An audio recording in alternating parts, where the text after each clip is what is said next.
from Virginia, Mr. Bobby Scott. Thank you, Mr. Chairman. Mr. Obendorf, we've heard a lot about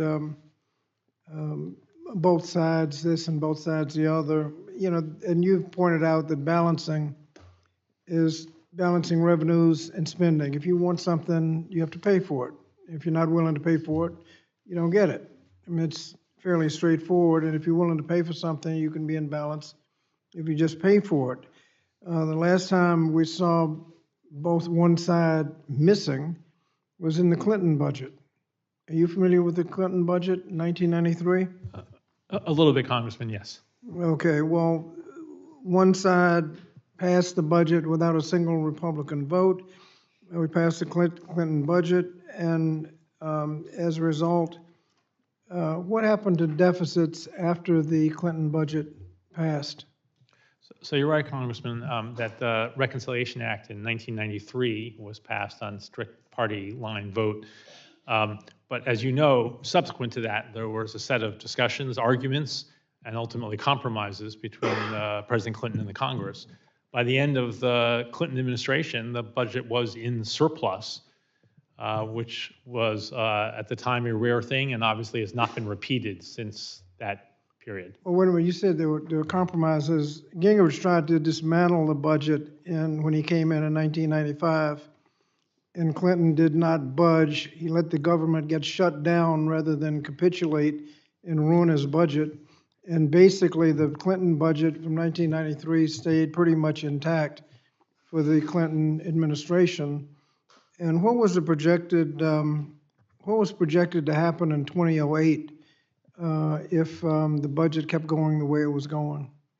So before the Reconciliation Act of 1993, there was a projected sharp and increasingly steep increase in debt relative to GDP.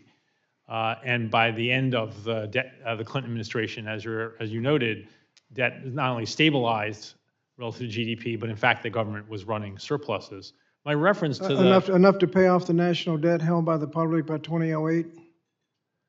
Well, there were some very optimistic projections at that point, and I bear some responsibility for those, I think. But that did not come to pass. As you know, there were large tax cuts. Well, yeah, but we haven't gotten to that. That's the next question. Yes, but when Clinton left office, the projections were that we're going to pay off the national debt held by the public by 2008, and by 2013, put all the money back we've talked about in the trust funds. But as you have alluded, something happened in 2001 when a new administration came in, followed by the Trump administration, George W. Bush, 2 tax cuts, 2 wars, prescriptive drug benefit not paid for, the Trump tax scam where 80% of the benefits went to the top 1% in corporations. After those tax cuts, which we were told would pay for themselves, did they pay for themselves? No, Congressman. Okay, that was ridiculous. Where did we end up after that? Instead of paying off the national debt, where did we end up? The debt has increased and is increasing at a very rapid rate over the past 25 years. So one side passed a budget that was on the way to paying off the national debt. The other side came in and messed it all up. And the next conversation is what to do now. And I think we've said 4.6 trillion is the cost of extending the expiring Trump tax cuts. If we kind of reverse the old adage and don't just do something, stand there, if we don't do anything and let those expire, what would happen to the budget outlook? Well, as you know, the CBO's baseline presumes that those tax cuts will expire as scheduled under current law. Debt still rises relative to GDP, but not nearly as rapidly as if those tax cuts are extended without any pay-fors. So that would just make things worse if we let that expire. And we're also talking about cutting Social Security, Medicare, and Medicaid. If we didn't spend $4.6 trillion extending tax cuts, why would we be talking? We wouldn't need to talk about Social Security, Medicare, and Medicaid, would we? Well, over time, Congressman, those programs will continue to grow in spending relative to the size of the economy unless you take some action because of the aging of the population and rising healthcare spending. But the But not extending the expiring tax cuts would give the government more running room, more time, more fiscal space.